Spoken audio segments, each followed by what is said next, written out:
Welcome back to Cultural Insanity Episode 3. I'm your host, Jacob, here with my other host, Brian. Today we're kind of just, this is our third episode, so just continuing our journey of trying to figure out what this podcast is going to turn out to be, what form it's going to take in the long run. I think our first one was, we had a topic for the first one, right? That was the Ben Shapiro. Facebook privacy one. Yeah, the Facebook privacy, right. The second one, we was a little more free form. I actually don't remember that one was about too much, and this one I think we have a structure to it, except it's also going to be a little more conversational about kind of just hot topics, I guess. Yeah, we're going to do things that we find important. That well, not necessarily important, but interesting, I guess. Interesting is important, isn't it? That can be something we talk about later. For me, doing this podcast, you've been doing this for a long time, so I've just been kind of confronting myself with the idea that, what is this podcast? And for me, I'm kind of leaning towards this podcast being about me experimenting with what it's like to have a podcast.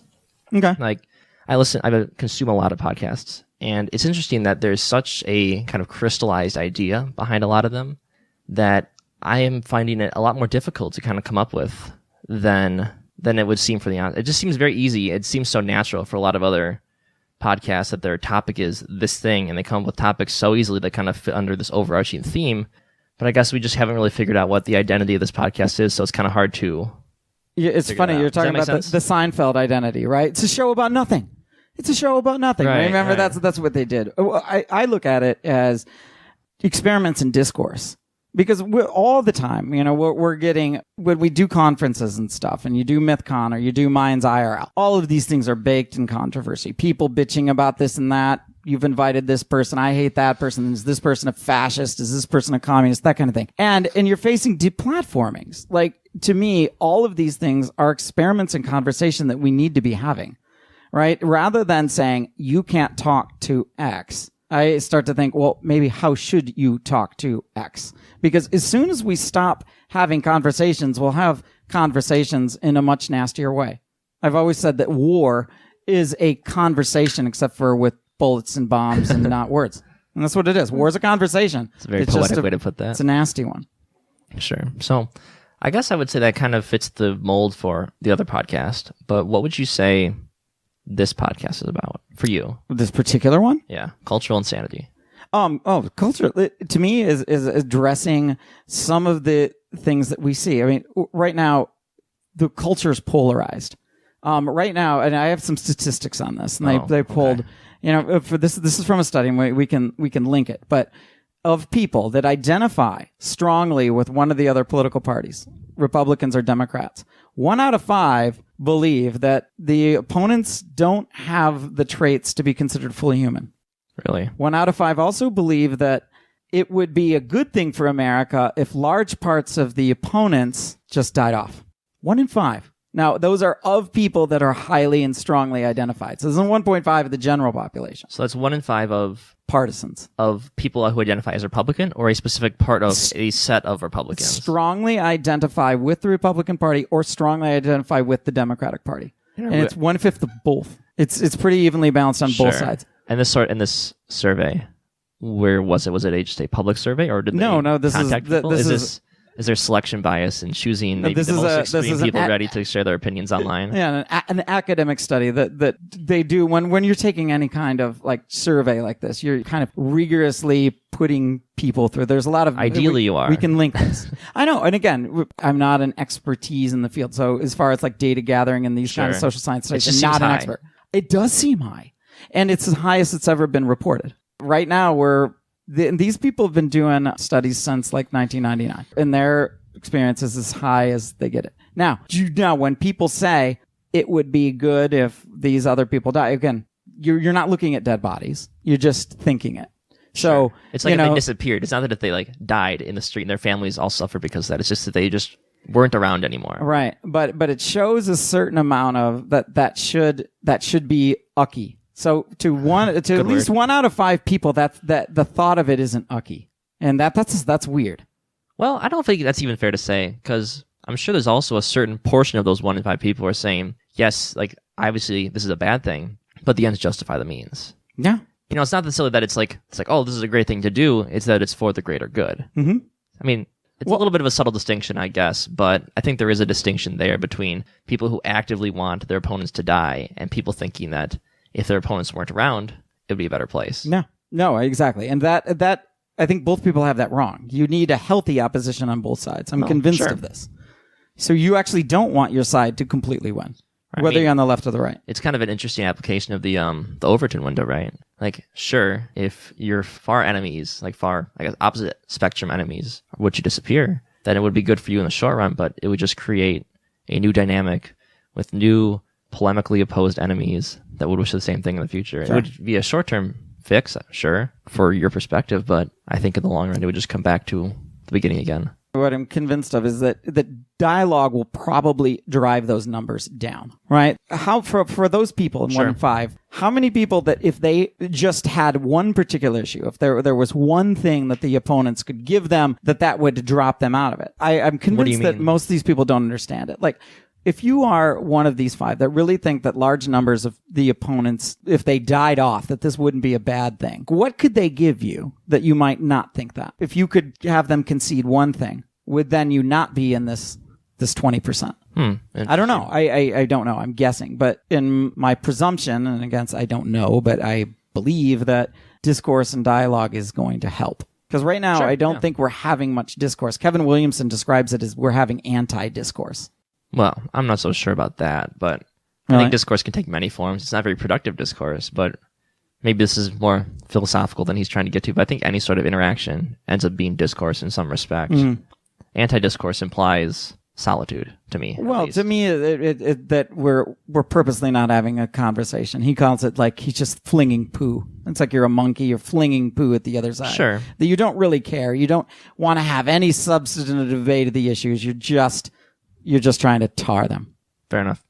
So, since I do listen to a lot of podcasts. There's a lot of different forms of podcasts. Be it like, the typical, just two guys talking. There's ones that are centered around topics. There's ones like Serial or some true detective ones that kind of center on a specific case. I guess. Do you listen to a lot of podcasts? I do. I've been reading more books lately, but yeah. So I've been trying to humble brag. All right. It's not even the humble brag. It's more. I just felt like you can take a deep dive into this. I felt like I needed to. I guess in your experience, what do you think are kind of the best forms of a podcast? Like the podcast, somebody that's covering, I think podcasts are really, really good to give a good summary, like a Wikipedia of what's going on. I think Ben Shapiro's political podcast does that. Like he's covering most of the bases. And there's others, like David Pakman does a good job of covering most of the bases of what's going on. So kind of like news podcasts. That's like the peak form of podcast. Yeah. Well, that is. I suppose there's others. There's history podcasts that do great. There's philosophy podcasts that do awesome. But again, I still think they're But even then, those Wikipedia are still kind of like forms. news in a certain way. There are. Kind of covering a topic rather than... I guess I'll try to just think of someone else having this covering a topic like we've been talking about here. There's kind of just two guys talking, having a conversation, which is ours is probably a little more like that. Well, Glenn Lowry and like the Blogging Heads TV folks, Glenn Lowry talks to John McWhorter generally about race. Like those podcasts are great. It's just two guys, two professors, one from Columbia, one from Brown, talking about race in academia, in the world, and how it applies.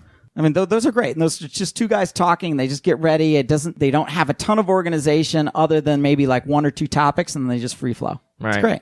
And I guess it's kind of, the capitalistic society we live in has kind of shown that these are the best podcasts because they're the most popular. They're kind of the ones that are around the most still. So.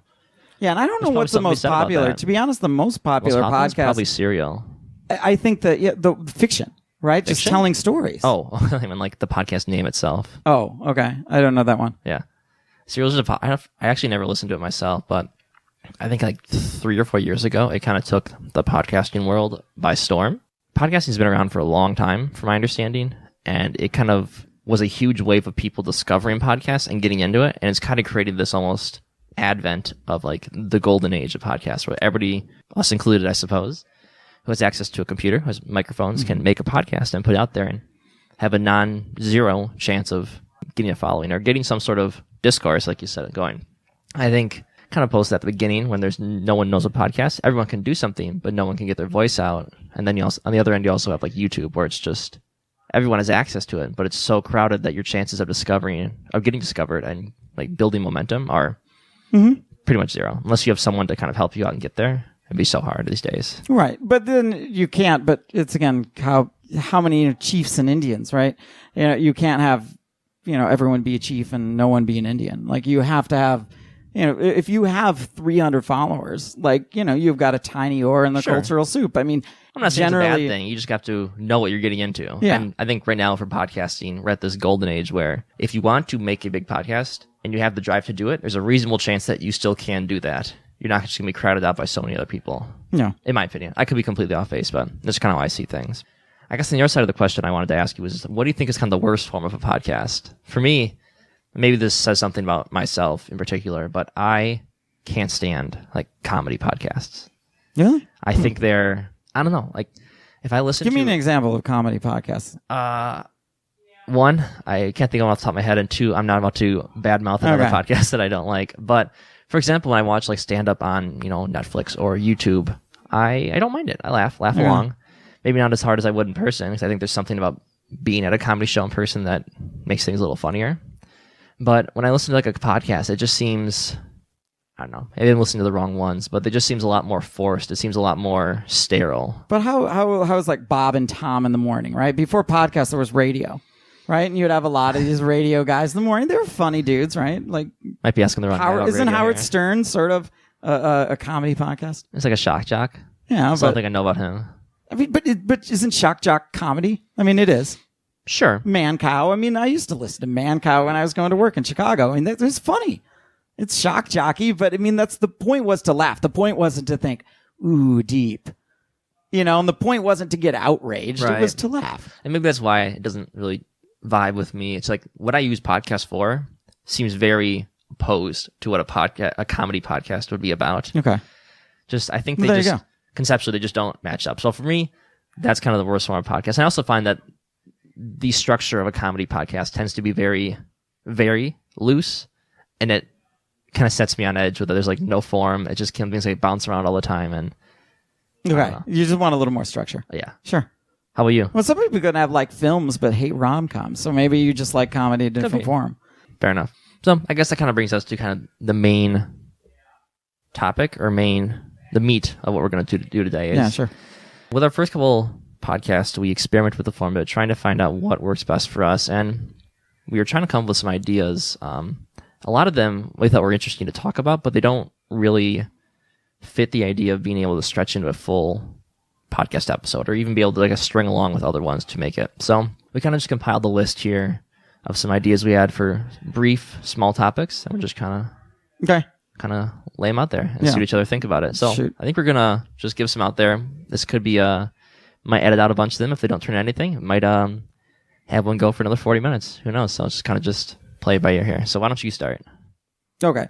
One of the reasons I like talking to you is because although we agree on some things, we don't agree on others, but you've always, rather than, if you disagree with my opinion, rather than trying to say that I'm character deficient or something that, how could I possibly believe that? You try to understand why I think that, and then you counter me and this and that. Like, we can argue about, and we have, about substantive issues, but it never seems to, it's always productive. I always find to learn something. I always come out more informed than I don't. So I wanted to say that first. But I guess where I wanted to come out with is like partisanship identity. Do we need identity? And to what extent? Like, for example, Peter Thiel was called, he's the venture capitalist guy, right? Who I guess happens to be gay. I didn't realize this. But when he supported Trump in the 2016 election, came out, and I think it was Out magazine, but it was the other points of the LGBT leadership said, yes, Peter Thiel has sex with men, but in no other way is he gay. And wow, like, okay, so it suggests that the gay identity is much, much more than your predilection to who you would like to sleep with. I mean, I don't know exactly what they were going for, but I can spitball and probably get an idea. I mean, I think there's probably something about the gay experience that, you are, when you're in the closet, I guess, as a straight man coming from this, so my perspective may not be the most valid, I suppose, but it seems like the gay experience kind of centers around being othered by society, being disadvantaged just based on something inherent to you and something that you can't change.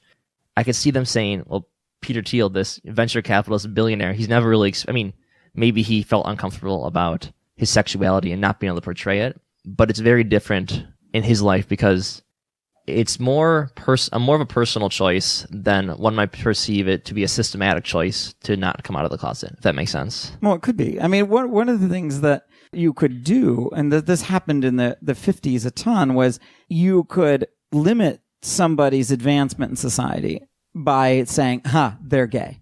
Right? And then you could go to that person's employer, out them as gay, and actually limit their career opportunities. Sure. For the most part, that doesn't seem to be happening. Certainly, that isn't the case in Peter Thiel's case. Well, sure. I think that's kind of the point they're making is like, it almost seems... Well, what the point is, I guess my question is, okay, it's obvious that if gay doesn't just mean having, a strong predilection to have same-sex couplings, it means something more than that, right? So, right. It could be... Do you disagree with that? Do you disagree with that? I don't know. I guess I don't really have an opinion on that. I generally think that it shouldn't be, because what most people think of gay is this is somebody who is attracted and, is probably going to be having relationships with the same sex, right? But so to add so much more to that, like, do we even need a gay identity anymore? I mean, if it's... I don't know what you mean by that. Because if the gay identity excludes people like Peter Thiel, and maybe say any gay person that voted for Trump, what's the point of having a gay identity? Is it right to call it gay? Can call it something else? I mean... Because it's by it, the whole idea, it's certainly not inclusive, it's exclusive. I see the point you're making, and I agree with it to a certain point, but I guess more practically, I feel like that characterization of the gay identity is more in line with other identities. To be Latino or Latin with the X on the end, to be that means to be of a certain descent, but also has so much more cultural implications with it as well. Sure. To be black, the same thing. I mean, you see people saying, oh, you voted for Trump, you're not a real black person. You see the same sort of thing happening. I guess maybe in a very cynical, backdoor sort of way, this is almost a legitimization of the gay identity as being an identity accepted by culture, now that it gets to have the same sort of hypocrisy as the rest of the identities we have. Right. But yeah, their primary claim, though, is that, we're being discriminated against for our sexual preferences. Right? And then most people think, again, that's bad. This is not something we should allow. But that's not what gay means. If gay doesn't primarily mean your sexual preferences and more things, your sexual preferences with all this other stuff, maybe you're actually being discriminated against for your political views and not your sexuality. Right. But so it's confusing, though. It's normal. I know, but my point is, you see, I think you could be a non-homophobic person being called a bigot because you're opposing what the new gay is from a political standpoint and not from a choice of partner standpoint. I guess that's my biggest concern, is that if you change the gay identity, I mean, define it however they want, but it no longer you would call anti-gay is not necessarily discrimination now, because you could be discriminating against personality type and other things that aren't sexual preference. So you're saying it's too close to the civil rights issues, that the gay rights issues aren't fully enough ingrained into the foundation of our society that it's dangerous to move away from that sort of thing right now. Yeah, it would sort of be like, I identify as an anti-vaxxer, right? You could say that, right? I don't, but let's say if somebody does, right? I'm a person that doesn't like vaccines, right? Well, that's not a protector. You could go after, you could criticize those people, but say, I identify as, so you could be anti-vax. You won't be a bigot, right? If I'm I don't like tall buildings, right? So I'm anti-tall building, but I would never be considered a bigot for saying that, right? But if you say I'm anti-gay, right now you are a bigot. But what is gay?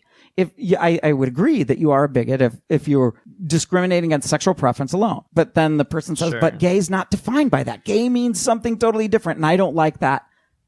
I see what you're saying. So is that bigotry anymore? Huh. I don't know. I think it's kind of something we'll have to figure out as this as well gets thrown into the postmodern stew that is our language these days. So. Yeah. It does. Come back to me in 6 months when all words mean new things, and we can. That's my biggest problem with the changing language is define things how you want, but you can't redefine them when it comes back to bigotry. I have a question kind of related to that. I can use this as my point then. It's not on the list here, but in language, I guess this is more philosophical, so be prepared. But in language, when two people are talking, person A and person B, when person A uses language, for which person are they using it for? For themselves or for the other person? What do you think? It's something I've kind of thought about. It has to do with this kind of... It could be both. I kind of thought about this back when I was in college, kind of being confronted with people using new pronouns, that sort of thing. Some people saying, I'm not going to do that. And kind of the morality involved with throwing that in someone's face. It's just an interesting idea that if you think a certain way about something with a certain word, and someone else thinks a different way about that same word, are you obliged to acquiesce to their vocabulary? Even if, so I guess for example, just if I were to say, well, I'll say this. I wouldn't use this example, but this example is used. So if someone says, wow, like that's gay about something, and it's pretty well understood that they're not referring to that being, that's homosexual. That's, flamboyant in any sort of way like that. They're more referring to that being as a synonym for that's dumb. Right. Like this. And I guess I can see the connection being between like, oh, well, you're using gay as a synonym for this, but it's understood that it doesn't mean exactly that. Correct. Thing. Right. And this was used, I think, commonly up to say like 2012. It's still used by some people. It's still used, but without, oh my God, that's totally gay. Right. And what you meant is that's lame. It's dumb. Right. It's not worth seeing. Right. And like it is a change that's made, and I don't use that anymore because it does offend people. Sure. But I guess the question being, when I'm speaking with someone, am I obligated to use their vocabulary and what their perception of what words might be? Or should I use my own, and they should be understanding that, and they should be understanding what I'm saying and looking for context clues in what I'm saying to understand what I mean by that? Well, this is totally, isn't it? It's completely dependent on situation. So if I invite you to my house, right, and I am a guest, you may use different rules. Let's say that I came from a culture or that you see this a lot with Indian Americans that they'll say, you take off your shoes. Right. I had one of my friends in high school where you always had to take off your shoes when you went to their house. Now, that's actually fairly common right now, but it was weird there. And I was like, okay, that's just what you do. You're invited over to their house. But when you're in reverse, like, you don't do it. So if that was, it would have been a big affront to them for me to refuse to do that. Sure. I mean, I see that doesn't mean that I have to make that rule at my house. Right, so if they criticize me for like, why aren't you taking your shoes off at your own house? Now I think they're at fault. Right, I understand what you're saying, but the situation you're putting forth kind of implies someone being, it's like almost like a master-servant dynamic. Like this is the master of the house, makes a request of you, and you're kind of obliged. It's a respect thing. But I don't have to go over there. Right, but this example I'm giving is more of if you're in public, if you're in a neutral ground where neither person has like any sort of, well, some would argue that some people have inherent power over others, but assuming that you're on an even playing field. What's the kind of best practice? That's a good question. Rule to follow? Ideally, we'd want a standard. With so many people thinking, say, radically different about an issue, right? And there's all kinds of different things to do. There's things that, oh my God, you're offensive. But then there's things that are slightly offensive, right? That we need a standard. Or if someone says, like, that's offensive to me, are you then obliged to immediately stop saying that word, or is it acceptable? It depends. For you to discuss further with them about why that's offensive, and if you find their reasoning valid? It depends on if you want to be friends with them, right? So if you say if your group of friends all say totally gay and nobody cares, it's probably going to continue. But if one person in that group absolutely hates it, then maybe you don't say it around them. Maybe they all say it. 7 out of the 8 of the people all say it when those 7 are together. But as soon as that one person comes in, you don't do it out of respect. I mean, if you want to stay friends with them, you can choose not to, but then that person might continue to get irked and get pissed off. I mean, it depends on what you want to continue. And I think with personal relationships, people generally go, well, look, I'm not going to restrict my speech around this person. They're too respectful. They get offended about everything. I don't like hanging out with them because I can't be myself. Okay. That's you choose to do that. But other times you might make the respect if you want to do it. I think the biggest thing where this comes to is in the workplace. What can you say in the workplace? And there you have to have a standard. I got you. I think language is very interesting just in the fact that it seems like there are rules, as in grammar, that sort of thing. But there's really no rules governing how we should talk in public. It's just kind of a assumed course of law. Right. It's well, until the Twitter mob comes, right? So, but even then, like if you're not on Twitter, then it doesn't matter though. You could have a recording of a person that's not on Twitter. Sure. Have an interaction with the person. It can still go viral on Twitter. You'll hear about it. Not necessarily. Well, come on. Like, say you're not on Twitter. You're off the grid. You have a discussion with a minority cashier and it gets out of control and goes viral on Twitter. You don't think you're going to hear about that from someone? It will get back to you, and probably through your employer, who might fire you because if you were perceived to be horribly racist in that encounter, you could be toast. Okay. Fair point. It doesn't mean you have to be on Twitter. That could go viral on Facebook or any kind of social media. So what I'm saying is there is a standard. I think there's a lot of people that are wondering what that standard is. I think the place where, like, I don't even think the racial thing is what's most people, if you're white, you know that you just don't say the N-word, right? You just don't do it. Even though clearly there's two different connotations. One of those words is a very bad slur. The other means buddy, right? Or it wouldn't be used by so many. I don't know if it's quite that simple, Brian, but I see what you're saying. What I'm saying is there's clearly, every time it's said, it doesn't always mean what it meant in, say, 1850. There's right? context behind it. There's certainly context. Now, again, most white people realize that's taboo and that's a landmine you don't step on. That's generally culturally agreed on. Things around consent are not at all mutually agreed on.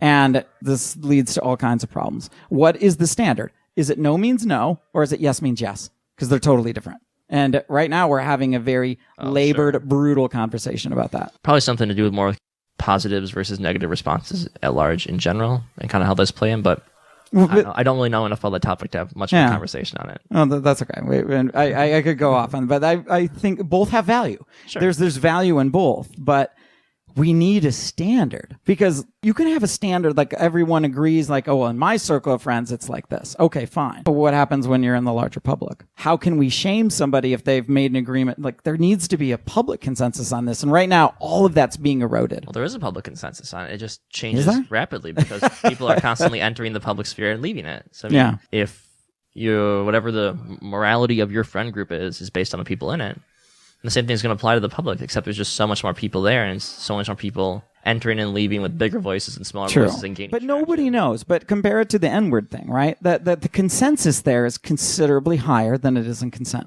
in my opinion. I think there's much more history involved with that word. Yeah, I'm not saying that it's wrong. I'm not saying that we're wrong on that. I'm just saying, even if you don't agree with the standard, knowing what the standard is at least valuable.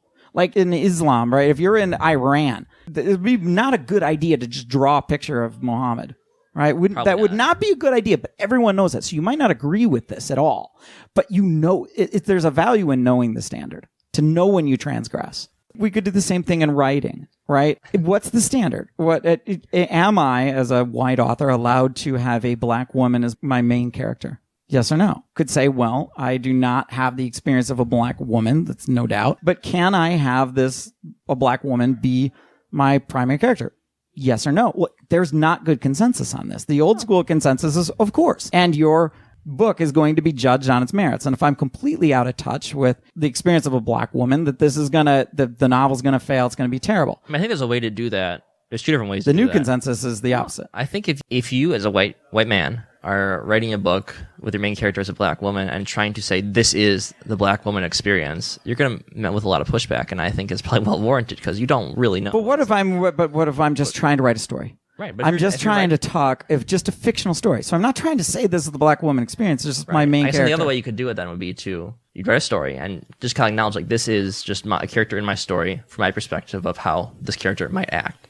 I think those are two very different ways to write a character, and I think they'd be received in the same sort of manner. Well, but they're not. I mean, you can get, like, Lionel Shiver is finding this in writing, that you are allowed to do this, but right now they're saying stay in your lane. Don't do this. Recently, I'll have to think of the author. Wrote is a 14-year-old Nigerian girl is the protagonist in his work of fiction, and was resoundingly pummeled for that online.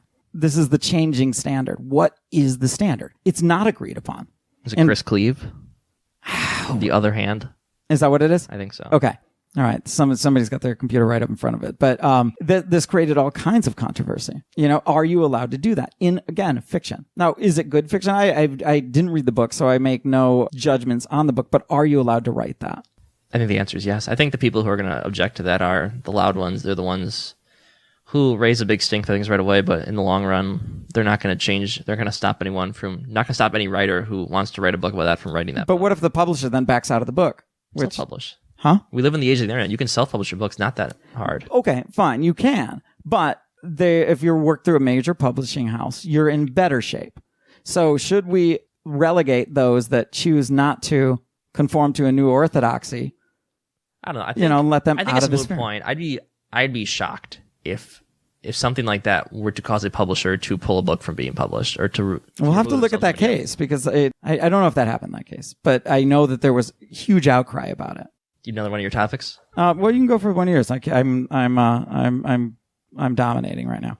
How about the idea of legalism? Is that whatever law is in place creates the morality of that society, which I think people in general would agree with. Mm-hmm. But then you get these fringe cases, well, not fringe, but necessary cases, I guess, when laws are unjust. If the laws are unjust, but they create the moral structure for society, aren't you obligated to follow those laws nonetheless? In what situations, if any, could an individual rightfully break a law? I mean, look back in history on this. There's an obvious easy our example. Country was founded on people breaking laws and rebelling against another country. It is, right? But in 1850, right? Remember, there's always been a big problem with slavery, since the founding of the United States. And then in 1820, there was a great compromise where Maine would come in as a free state and Missouri would come in as a slave state to even out. And for 30 kind of fraught years, that mostly worked. Now, in 1850, they created the Compromise of 1850, right? So anytime when you see like the Compromise of 1850, when you have a bad name, it's probably a bad compromise. One of the laws in there was the fugitive slave law. So if you were an escaped slave from Kentucky, Georgia, wherever, as long as you made it across the Ohio River into Ohio or into Pennsylvania, you were safe. Right. You had done this. Now, what the fugitive slave law said that any escaped slaves that were living in Ohio or any of the northern territories needed to be repatriated and returned to their owners. So the Underground Railroad had to be extended to Canada to avoid the legal reach of this. This absolutely infuriated the North. No doubt that they were doing everything they could, extending the Underground Railroad to Canada to stop this. So this is clearly an intentional violation of a law for ethical grounds. Okay. And one that I think most people would consider very justified. Right. I agree. But I guess my question is, was it justified? We may think it's justified, but if you're living in a society, I mean, this kind of gets into the social contract theory, but you're agreeing that in order to live among society by the society's rules, that you will in turn follow those rules. Right, I know. And this it's almost like the categorical imperative where like if you can break one rule and if you're kind of saying, well, everybody should break rules that they don't agree with. Right. And I think if that was the case, society would not last. And look long. what happened 11 years later, right? The biggest war, the biggest death count America's ever had in war, the Civil War, right? I mean, this is but I agree with your thesis that when you transgress a law like this, right? This is again supposed to be a compromise. The South and this and that. And one of the other things was like popular sovereignty getting extended to the South, but the South gave up like what was going to happen to say Nebraska in the northern. Could you have slavery in Oregon? Right. They gave it away. The idea was that you would take the Mason-Dixon line, extend it west, and have popular sovereignty, and then all of the people could vote. But anything above the north, like you weren't even allowed to vote on it. So this was pissing off, like Southerners that were pro-slavery going to Colorado, for example, right? Because it was above that line, and they weren't allowed to vote on it. So there was things that they gave. Now, what happened was like you had a complete breakdown. The fact that the North agrees to this in principle, but not in practice. So this is part of what leads to war. Sure. I got you. I'm also kind of wondering if, the social contract, usually there's the idea of the sovereign, right? There's the king or the sovereign, the prince, whatever you want to use for their stand-in. And typically they have the absolute authority. I'm kind of realizing now, just maybe it's different in a country like ours where the people are collectively the sovereign. So in effect, we do have laws that govern us, but in a certain sense, each of age voting citizen is a lawmaker. So I think maybe there's something that kind of runs through people thinking that I have the right to object to these laws because I am involved in the process of making laws, and this is me changing the laws. I don't know, just something I kind of thought of when you were talking. Well, the change the law, right? Like, it's a good point. You do need, I completely agree with your premise that, what was it, the laws define the culture? Is that what you said? That the laws create like the moral framework for yes, society. Yes, they do. And this is why, like, say, prohibition was such a particular problem, right? Because you have a constitutional amendment that most people are breaking on the absolute regular, right? And you're having speakeasy, you're getting around the law. That the abuses of this were just outrageous.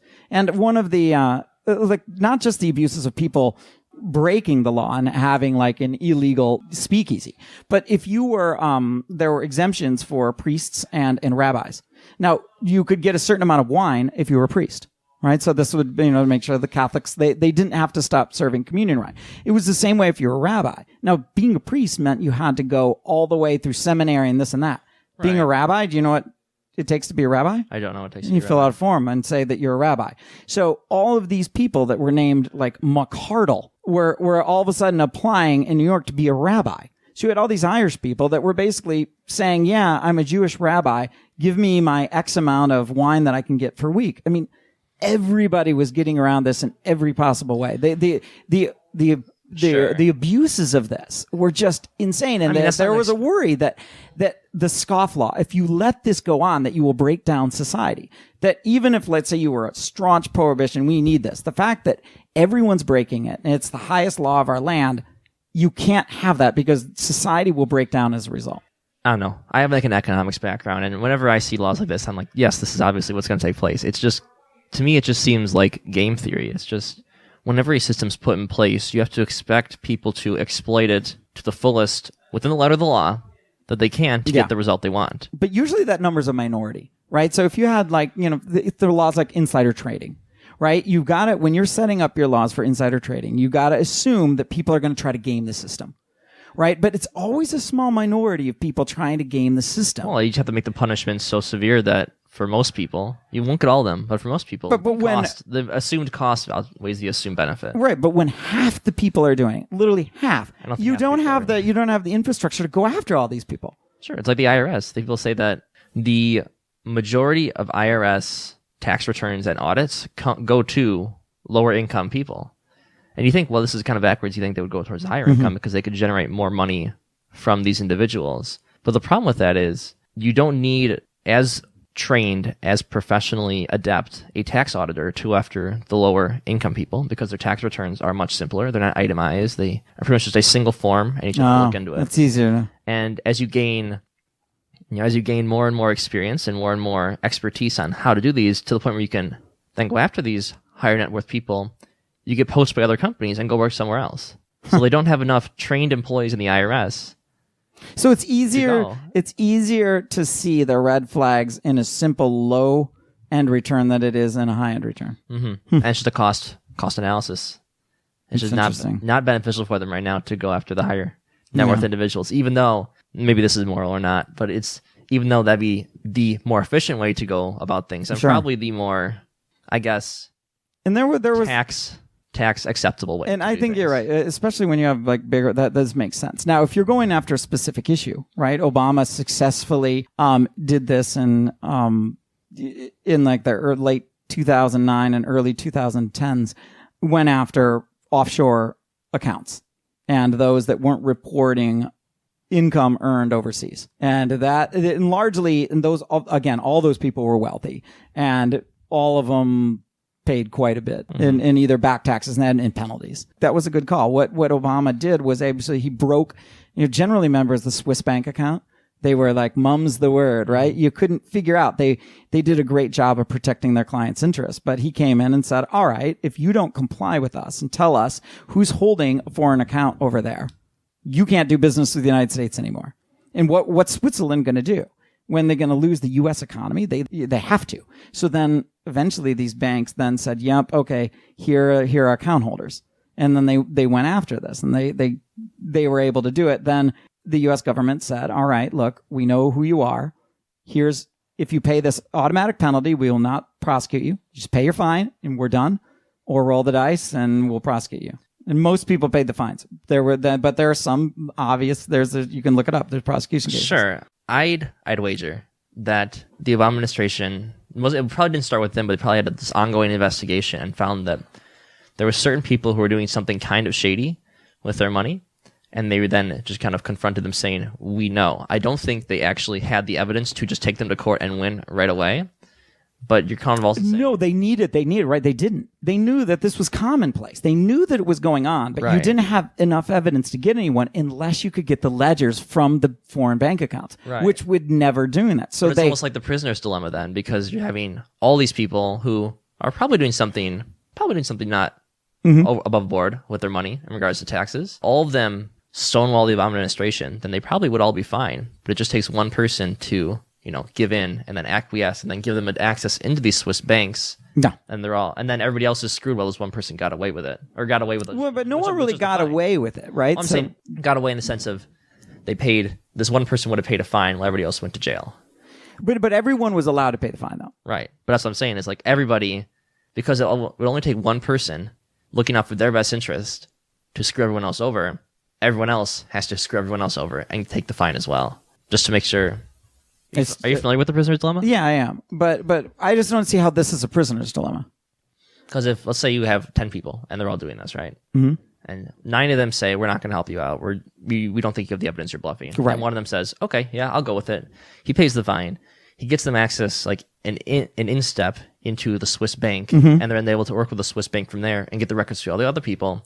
They didn't pay the fine. They said you're bluffing, and now they're all going to jail because the Swiss bank was able to give them information they needed. True, and then that person wins over them. And one person pays the fine, and they're not going to jail. But all those people,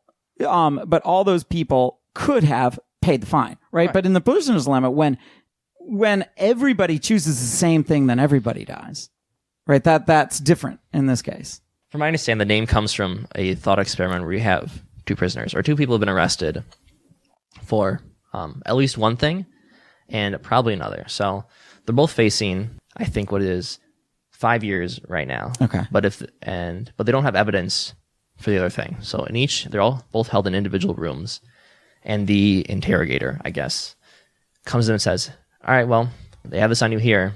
If you give us information about your other person, we'll reduce your sentence by 3 years. But if we don't, and he gives information on you, then you're going to have your 10-year sentence." Mm-hmm. So it's in the best interest. You have to think, what should I do, assuming everyone else in the scenario will do what's in their best interest? Sure. So you have to assume that the other prisoner, your cohort, is going to flip on you up. Yeah. So you should flip on him as well. I mean, obviously this is just a thought of experiment, and in actuality, but in the prisoner's dilemma, one can't flip on that. We can't. Is there a scenario where we both flip on each other and then both get the good deal? But that's the point, is that so you're both looking 5 years now, and if no one says anything, you're looking at 5 years. If you both flip on each other, then you're both going to jail for 10 years, but your sentence is reduced by 3 years because you flipped, so now you're going for 7. So even though you both did what's in your best interest, you both ended up worse in the long run.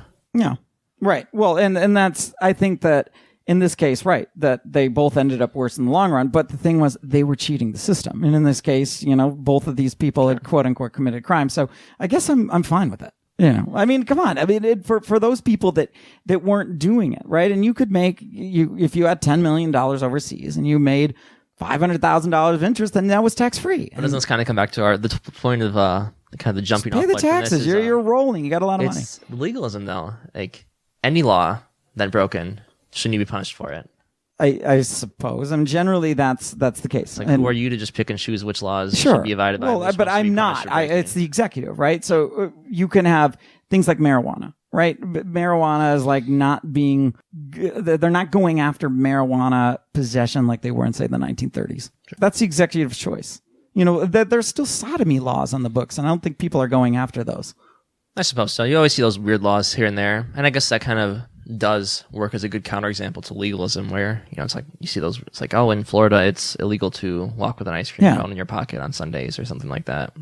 There's like these weird kind of leftover laws. Well, and even you're marked for some specific scenario that's no longer really applicable, but because they're tied to so many other things, right? It'd be such a mess to get rid of them. But we'd have a law against like illegal immigration, right? That you face deportation if you come in. But if the Justice Department says, "Look, we're not going to go after these particular cases," which they did say in the Obama administration, then how much is your law, right? So your law's contingent on the executive to enforce it. Right. And this was also true with prohibition, right? Like the chances of it actually being enforced and you suffering any real consequences was low, and the ones where it was high, it were the people making a ton of money. These were the mob, right? And then again, that was criminal elements that were doing that. But again, how many people were actually convicted during prohibition for drinking alcohol? No, I don't know. Not really hardly any. And to be a low end, if you were a low end provider, and you had access to like one thing of moonshine per month, that no one went after you. They were going after Elliot Ness, and those people were going after the major people that were running lots and lots of stuff. Mm-hmm. I got one for you. Okay. This one's a little more fun. What do you think of flags, Brian? I don't know. I think they're cool looking. I don't put a ton of, I don't know. I feel like it's a representation of a country. I have some oomph to it, especially on a country level. Well, I guess I'll drill down and just say at a state level too, our kind of the United States, our states kind of function like countries in a way. Sometimes. Not exactly, but I think that flags are very important. I think they do a very good job of kind of stating a lot about a people and their kind of culture and society in a very succinct manner. And if it's done well, it can give kind of a identity, in I'd say a good usage of that word, to like rally behind and identify with. To that point, I think that Wisconsin, where we are, its flag is terrible and needs to be redone. Yeah, and here's to make a horrible admission. I'm not sure I would be able to pick out our flag. Oh, Brian. I don't know. Listen, I'm going to Google this right now. Well, while you're looking up that, recently here in Milwaukee, where I've just actually recently moved over the last couple years, for that, Milwaukee was world renowned in certain flag circles. So are we talking about the Milwaukee flag or the Wisconsin flag? Wisconsin one we're talking about, but I'm kind of doing an anecdote here about the Milwaukee flag, where it was known as one of the ugliest flags to ever have disgraced this planet. Are you familiar with the old Milwaukee flag? No, but I can look that up. It seemed like it was certainly a flag designed by a board of people, I'll say. And it kind of comes across that way. It looks like there was about 12 different ideas for what this flag should be, and everyone just kind of gave a little bit and made a deal about what should be in there or not. It looks like a fever dream of a flag. So is this the one, Milwaukee 1846? It looks like it's got a gear, but it could be a Ferris wheel. Yeah, that's the one.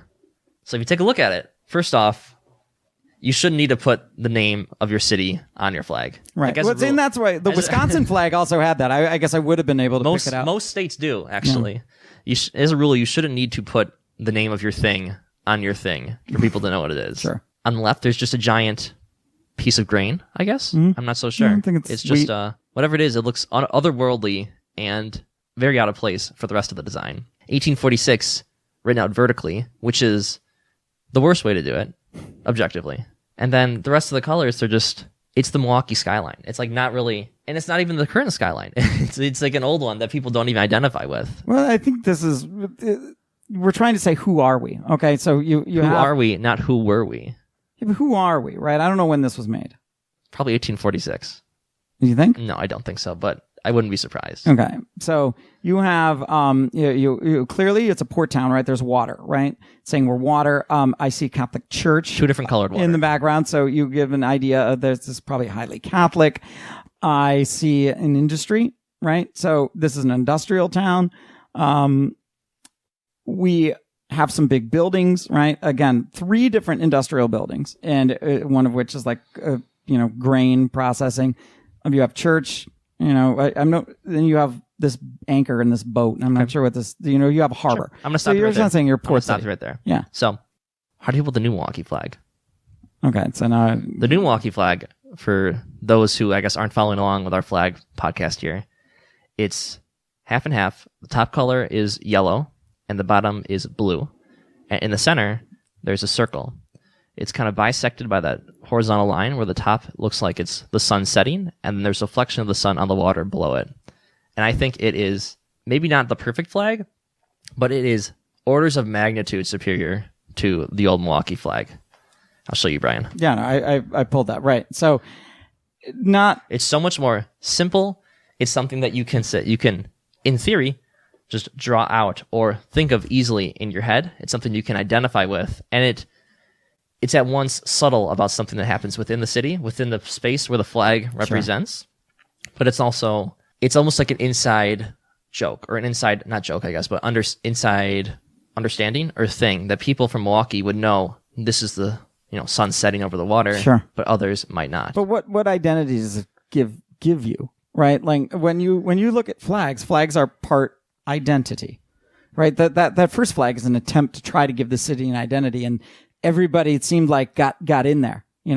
We're farmers, we're machinists, we're industrial. No, we're a port city. We're this and that. Mm-hmm. Like everybody got in there. No, we're Catholic. We want to be represented. The new flag, no, it doesn't. Do you have a strong identity as a Milwaukeean? I don't know if Americans identify with their cities much anymore. I think the big cities do. Chicago has a flag that everybody knows. Chicago still does. I don't know New York's and LA's New York flags, but I'm sure they certainly have their own identifies as a city. But does Kansas City? Does St. Louis? Maybe a little, right? What about Cincinnati, Ohio? I'm sure you get a lot of people who live in Cincinnati that would identify with their city. I think there's probably a certain critical mass you hit that. What about Atlanta? You got a ton of transplants there. You get a ton of people who identify with Atlanta. Absolutely. Okay. I guess I'm looking at the flag here, and I misspoke earlier. I guess given the way the world works, or the solar system works, this would be the rising sun over the water. Mm-hmm.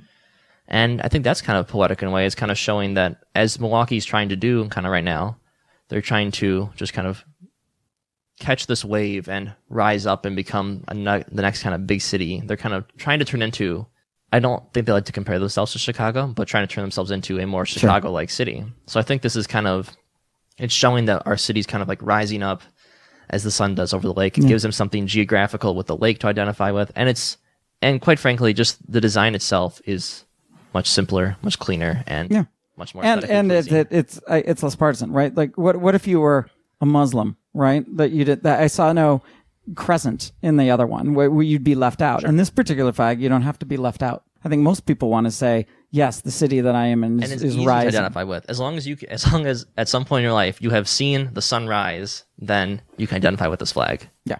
Mm-hmm. I would like to take this moment to also announce that I am trying to now campaign to get the Wisconsin flag changed. So this is step one. This is day zero. Wisconsin, 1848, right? What do you want it to be? Anything but what it is. Anything but what it is. I mean, I grew up in Ohio, so I would have been able to pick out the Ohio flag. That's why it's weird pendant shape. Yeah, it's weird pendant shape. That's another bad one. But I don't know, Wisconsin flag is kind of suffers from the same thing the Milwaukee flag had before, where it's just got so much going on in it, and it just needs to be a lot more simple. It's not very distinct. It's distinct in the fact that it has all these little things, but to look at it with all the other flags of the United States, you wouldn't be able to pick it out from like a high level view, because it, like most flags, is just a blue background with a intricate crest put on in the middle. And I think that I can't speak for other states, or maybe you can for Ohio, but I think as Wisconsinites, there's a certain pride that people like to say they have, and that doesn't really come through on the flag, which is how you see it represented with all the other states most commonly, if that makes sense. I suppose. Yeah. I guess it depends on how strongly you identify with your state. I don't know if I ever have that much. Maybe Wisconsinites are the weird ones then. But I also, we spent half of our time in Indiana. So I was jumping over the border. We lived in Northwest Ohio. We spent a good, every summer in Indiana. So I don't know. Maybe that's the reason. We're really close to Michigan. Maybe that's the reason I didn't have a strong state identity. Could be. I suppose so. I don't know. I've lived in Wisconsin my whole life. I've lived in a couple of different cities within it. So maybe that kind of contributes to my identity as a Wisconsinite. But yeah. But no. Well, we didn't really know what team to root for, right? We were actually closer to Detroit. Did we root for the Lions, the Bengals, or the Browns? Right? There was no Colts at the time. So what do you do? But I mean, every place is equidistant. I would say I'm not a Packers fan, but I would say that even just to put the Packers logo on a flag and call that the Wisconsin flag would be superior to what it currently That's is. Probably true. And I'm sure And get a lot of people in the state to get behind that. So that's hilarious. Here we go. That's funny. Let's get this rolling, people. Call your local representatives. Let's campaign for a new flag. Right. What about flags that are simple? Like think obviously the swastika is a bad one, right? but what about the rising sun, right? That's less. That would be the swastika just is insane. But the rising sun, you do see bits different of rising suns on different flags. I mean, even this new Milwaukee flag. Now it's not the same as the Japanese flag. But can a flag be sullied like that? The point I want to make. No, yeah. I think actually the Arizona flag is kind of reminiscent of the rising sun flag. You know what? I have to look at that. No. It's got a star in the middle, a blue bottom, and streaks of orange and yellow across the top. The same kind of style that the rising sun is. I don't know. I mean, if you're more talking about the historical significance rather than the aesthetics of it, then I guess that I think that the problem with the Nazi flag, and I'm no history major, I don't know too much about the history, but it seems like the Nazi party was the Nazi flag, whereas like the rising sun flag wasn't necessarily connected to the movement itself. Sure. It was more of the people at large, more of the kind of the history and the cultural significance. Yeah, I think you're right. Right, it was the Third Reich. The German flag was there beforehand, and it's still there now because that's the flag of the German people at large, not just the Nazi party. Right. And I think that's the same thing with the rising sun here. I mean, right, but again, we're also more of a flag people, right? Like when you hear Europeans come over, they're shocked to see how many American flags there are. Even Canadians come down and they're like, "There's flags everywhere. Every house. It seems like every house has a flag." And a significant number do. Even if 20% of houses have a flag, like that's a lot. So people are weird. We do our national anthem before all the games. That's also not true in other countries. They play their national anthems when they're playing like a different, like when Poland's playing the Czechs, then they'll play the national anthem. And maybe if they had better songs for the national anthems, they'd play them more. Boom roasted. Again, it's weird. So I think that the United States has a crazy national identity that's weird, and then right now it's wildly defined differently. Sure, I mean, obviously people know that it's not as explicit as this, but Americans at large tend to think themselves as better than everyone else. It's true. I mean, it's not to the point of like saying other people, like going out and explicitly like, oh, we're better than you, but I think there's certainly a inherent sense of superiority or perfection to Americans that isn't necessarily deserved, but it's still there. And that kind of comes across in the Olympics when the U.S., is always competing at the top end of it. They're always playing the national anthem. People are always waving their American flags. And it kind of just justifies this sense in them that whenever anything on the world stage is involved, the U.S. is right there at either the very top or right in the top 3 to like be involved with the process. Whether it be economics, whether it be world trade, whether it be, intervention in others' wars. That wasn't always the case, but yes. Right. But it is now. And I think that's kind of, people are aware of that. Yeah. Well, ever since World War I think that's America's dominant. My understanding, we didn't really do much in World War II until we were forced to. But correct. But still, we established ourselves as a world power in World War I. Right. I don't know. Any more topics you have for this podcast? But the other one that I thought this was interesting is things like status, right? Like why this was in Kevin Williamson's book when he was talking about status. This came up with Ben Shapiro and AOC, right? You're catcalling me. You're catcalling, right? No one likes catcalling, right? But what is catcalling? Does the construction worker that's yelling at the girl in the suit, hey baby, whatever, and this and that, does he expect that woman to talk to him?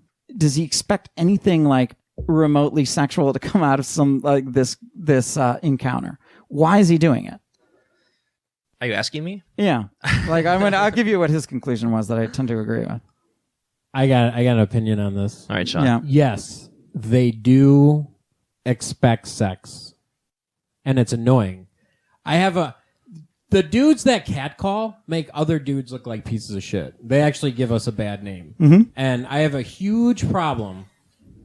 If you see a chick just walking down the street, don't try to fucking harass her. That's not going to get you anywhere. I mean, honestly, and there's a subset of society that has no issues doing this. They do it all the time. And Sean's coming up from outstage, so we didn't introduce him, but that's fine. Our engineer and president Everyone here knows popping who I in am. and cackling. See, no, I don't think so. And Kevin's point was this is a status symbol that this person has a status that they don't. Right? Think about the woman that's walking down. She's in a business suit. She's wearing her heels. She's going off to some job that's paying way more than this construction worker. The only thing that he has to do to know that he's lower down than she is to say, hey, baby, why don't you come over here? I'll show you a good time. He's jealous. He's jealous of her higher status, and he's trying to rip her on it. I feel like that's overthinking it. Yeah, just like a lot of kind of... Let me give you an actual example. So my wife was walking down the street, and there's some homeless dude, mentally like something. He's got an issue. Okay, but I'm talking. Let's exempt the mentally ill. Okay, well, who knows? But he offered to pay her $3,000 to have sex with her, and he had his government issued check in his hand for $3,000. Who does that? That's outrageous. Okay. That kind of shit needs to be like. And if I walk by and a construction guy's yelling at a chick, I fucking yell back at the construction guy. But what he's trying is he's taking a status. But this is the same. This is a chick trying to go to work. Right, but this is the same job. You could have high school status. Why is somebody picking on the nerd? Right? The nerd doesn't have status, but they know that they're smarter. I wouldn't say the chick is the nerd in the situation. Well, but the chick has clearly got a better job. Take Justine Sacco, for example. Right? Like, this is the woman that was flying All right, Brian, let me just put it this way. If you were walking down the street and every street corner you got to, some guy was like, hey, dude, I want to fuck you in the ass right now. Do you like that? Because I wouldn't like that. Huh? But isn't that... But why... This is maybe they're... What are they trying to say to me? You can't defend this. No. I'm not defending. I'm not defending. This is where dudes just need to. I'm not defending it. What I'm saying is, it's what I'm trying to get is the motivation. I've never said it was good. No. It's good. It's not a good practice, and it makes dudes look. But what I'm saying is, you honestly think that the construction worker thinks when he catcalls that there's a 1% chance that she's going to sleep with him? Yes. No. I think he does. No way. I think he does. No. Oh, yes. He's taking a jab at their status. They're trying to say, you fucking rich bitch. I'm going to say something. Jesus First Christ. off, I'm cutting out all the swearing, so stop, or else there's going to be a lot of holes. It's all right. Second. You're going to have to put the beeping noise over it. Like, beep, beep. Yeah. But second, This is a shot at wealth. Stop. This is a shot at wealth. No. I think you're doing this, you're making this comparison of these, you're giving, how do I say this?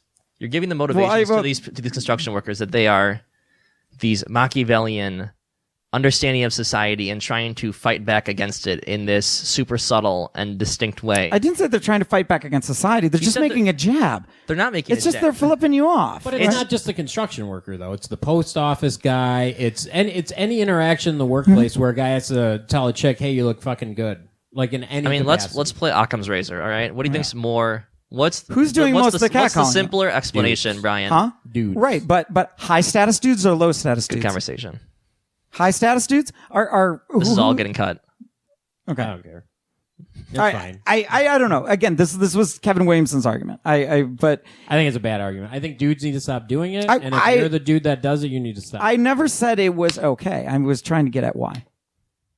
Like, why does Antifa do what they do? I'm not saying that it's good. I'm trying to get at why. Should stop too. That could be all right, we can cut all this. All right. I got maybe one more. Okay. If we can cut. I think we're kind of getting towards the end time. So another thing I kind of realized recently, and this is kind of more of a kind of self-referential sort of thing and joke about this podcast as well. But as I've started to do this podcast more and started to edit the podcast, I'm noting certain deficiencies in my podcast ability, such as me moving away from the mic when I'm talking. Yeah, don't do that. Or not talking clearly and enunciating into the mic. So my point here is that I think that negative reinforcement is a very good thing. I think it's something that people learn best by is by making mistakes and kind of being pointed out, embarrassed, and shamed for it. So I'd like to take this opportunity to ask Brian, Sean here, and anyone in the audience to verbally abuse me and let me know that my podcasting is not up to snuff and give me all the criticism that you need. Thank you. Brian, what do you think? Are you a fan of negative reinforcement? Or yeah, totally. You are? Yeah. Are you like a sadist? No, but I know that it works. All right. Do you think it's superior to... I guess positive reinforcement. It needs to, you need to have both. Yeah, you have both. But I would say get on there. Like, rather than saying, okay, well, what's next? Like, it suggests, yeah, we're here just doing it. Like, be like, this is what I want to talk about. Like, even if that's stupid, like, you can just get on it. Like, say, no, like, just be forceful. Like, are you fucking kidding me? Sorry. Are you gotta be kidding me? No, really? Like, I would just be more, I don't know, be more opinionated. But keep that same, keep your same, I don't think you're a Nazi for your opinions, but, state your opinions very, more forcefully. Sure. I mean, because the thing is, like, I need to know where you hold them, or if you're always kind of in limbo. Because if you're a little bit on your opinion, I'll get the sense, well, you haven't thought this out much. But that's fine. And that's fine. And sometimes I'm like that too. But when you are pretty sure, get forceful. And I think you do it better on texts than you do in person, actually. Because when we were arguing about the Ben Shapiro thing, like, you were in the text, I was getting the feel of, are you effing kidding me? Whereas on thing, I'm not getting it as much. I think in text it's easier though, because you can take more time to craft your words. Yeah. You can re-look at what you're about to send before you send it. I think with a lot of things, it's much harder to have a clear and concise stream of words rather than thoughts. Because you can have a concept in your head of like what you feel and how you feel it, but the words might not match up correctly, or if you misspeak, you have to kind of backtrack and then fix that mistake, and then you kind of lose your train of thought.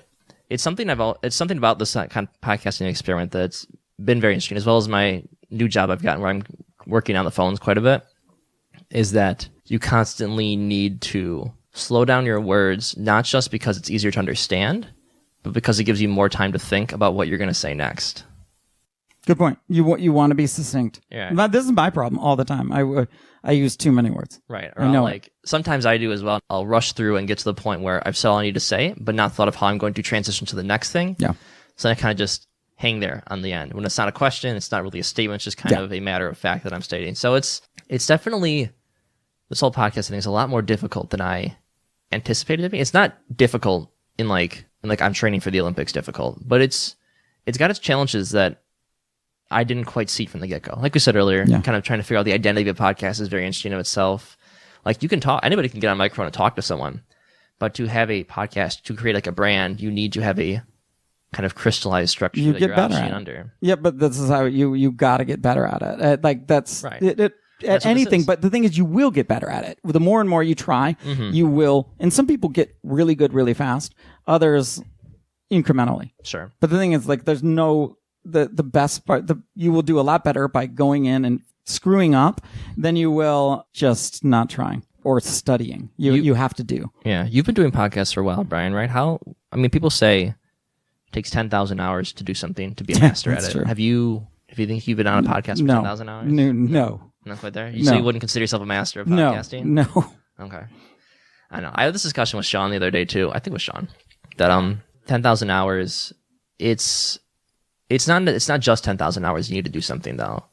Like, for example, I've spent, I'm sure, 10,000 hours of my life at least standing, but I wouldn't consider myself an expert in like knowing the proper way to stand, knowing the correct form, knowing different ways to like be the most efficient standing, which maybe is a bad example, but it's something that everyone can kind of relate to. I think there's something about the 10,000 hours that involves a matter of reflection and criticism. For a lot of things, that kind of criticism has to come internally, because you can't just ask someone to be constantly criticizing you or constantly giving you feedback. So I think to become an expert, you need to put in the time, but you also need to consider what you're doing, to be mindful of the way you're doing it, what you could be doing better and differently, implementing that and going forward, which is, in a way, it's kind of scratching a very specific itch in my brain, is this podcasting thing, to analyze, to look back and kind of see what I can do better and then apply it in a pretty immediate sense in the future. So, but isn't that the same thing? Like, I don't know if you have to podcast, like if your chess is a good example, right? Do you have to play 10,000 hours of chess, or do you need to spend 10,000 hours doing chess? And that could be reading the chess column in the paper and analyzing that every day, and then doing all that. But I think that counts. Chess is an interesting example too, because it's much more if A then B, from my understanding. once you get to kind of like the higher level of the game, opposed to like a podcast, which is more creative. True. But I think at the highest levels, you start to get creativity. Chess at its highest level becomes very boring to a lot of professionals because it's a lot of seeing scenarios you've already seen before and just reacting, the way is the best way to react out of them. I mean, I was listening to someone, I forget where it was, talk about this, and they were saying that at the highest level, the most interesting parts come from the 1 or 2 times a game where there isn't an obvious answer. Yes. Yeah. And that seems, teach their own. That seems a very low marginal return for the amount of effort you have to put in. If your enjoyment at the highest level becomes from these 1 or 2 scenarios you get, and I assume that'd be really where the enjoyment comes from. Mm-hmm. These 1 or 2 scenarios you get into that last brief moments in this marathon of a mental game, it just seems, I don't know, it seems like a lot of work for not a lot of return, opposed to a podcast where you can really be more freeform, or if you're painting, or if you're drawing, or if you're making music, where the interesting things can be whatever catches your interest at that moment. Yeah. It's not so much the same thing with chess. That's true. I can't relate to chess because I don't play chess at any kind of high level, but I play bridge at a fairly high level. And I see that there's hands where they're not interesting because pretty much everyone's going to play them at the same end. But when you have experts versus experts, weird things happen because you assume that you're playing an expert, right? If you're at the highest level. So now you might do something in a point of deception. I'm going to do something because I know that you know all the tricks too. So I'm going to do something weird to make you think. Now, this wouldn't work on an amateur because they're going to take this at face value. Whereas you might take it because, again, I'm playing an expert. You are going to think, what is he up to? I'm an expert too. So now it forces your mind. So the strategy, it's so... You have to analyze who you're playing. Are you playing against an expert that might be trying to pull a fast one on you, or is this at face value? I see what you're saying. So deception. And maybe I'm getting too down in the weeds to see your point from the top level, but I think that's still a bad example for chess, because if you do something weird to get in someone's head for chess, they're just going to counter it, and you're going to lose out in the long run for that. If you're looking at something like Risk or Stratego or more strategy, multiple variables kind of games, then I think that might work a little more, where you can kind of play chicken with someone. Yeah. Whereas in chess, if you play chicken with someone, they're just going to go around you and depends. Make you worse off. I don't think chess is quite as I'm forgiving as it is to bluff someone. Well, I think that was a good one to end it on then. Yeah. Do you have any closing thoughts, Brian? No, like next time, what I think I want to talk about the definition and standards around like things like free speech. Like one of the things that's being talked about right now is AOC wants Facebook to make sure that they fact check political ads. Right? And Mark Zuckerberg won't do it so far. Twitter's not even gonna allow it. Like, what are the free speech consequences of this? And when you put it out there, I'm not to shit can AOC's argument. There's a lot of people that might say, yeah, you shouldn't be able to lie in a political ad. But what's lying? And I wonder what's lying? Right, what's lying? Exactly. And what's hate speech? What's lying? And why I tend to err on let's not do that because I'm worried about the unintended consequences. But I think this would be a good topic to go at. And I guess I'll kind of close off saying that, again, just to reiterate, I feel like the 5th time, I'm sure if all the times I talk about it are going to make it into the final cut, but we are kind of still experimenting with the form of this podcast. So any criticism, any feedback, or any topics that you think might be good to talk about in the future will be more than welcome. And this will be the last podcast we record before putting the first one up online. I think we're going to try to do a bi-weekly schedule, but we'll see. Both of us are kind of busy. This is kind of more of a passion project than a stringent thing at the moment. I don't have a bi-weekly identity. I don't have you under contract yet, so we'll see how these first comes until I got to lock you in. All right, though. Thanks for listening, everyone. Have a good night or day or evening, wherever your day is. All right, take care.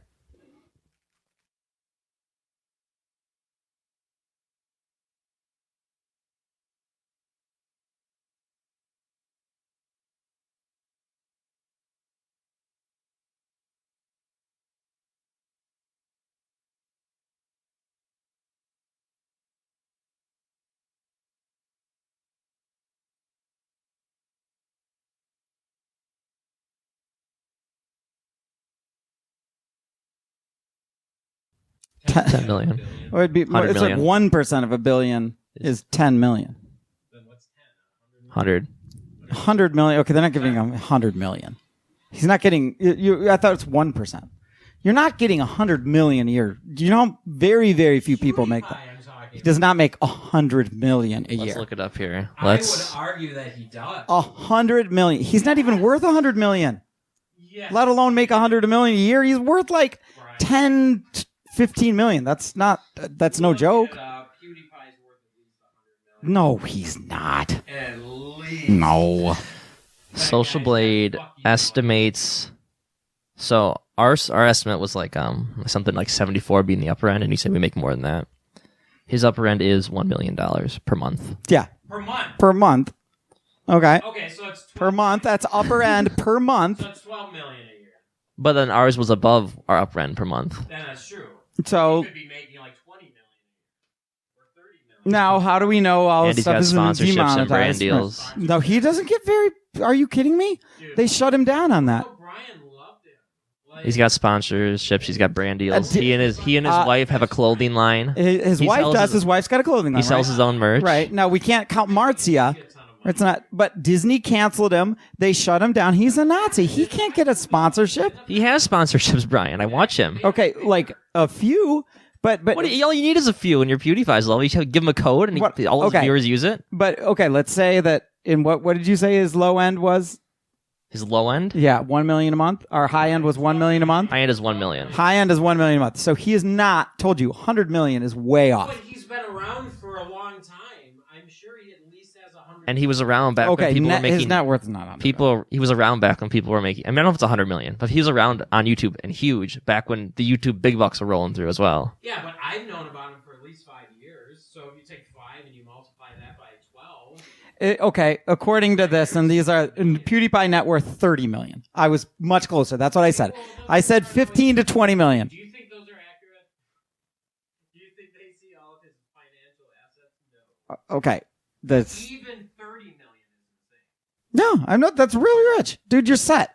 You're set forever. You got fuck you money. You absolutely. I'm not saying see 30 million, but 100. You got 100 million is a lot, dude. But money makes money, dude. You know that. Fucking Mitt Romney's only worth like what 220 million. Doesn't matter. Money makes money. Money makes money. You know that. It's Yeah, but you need investment. time.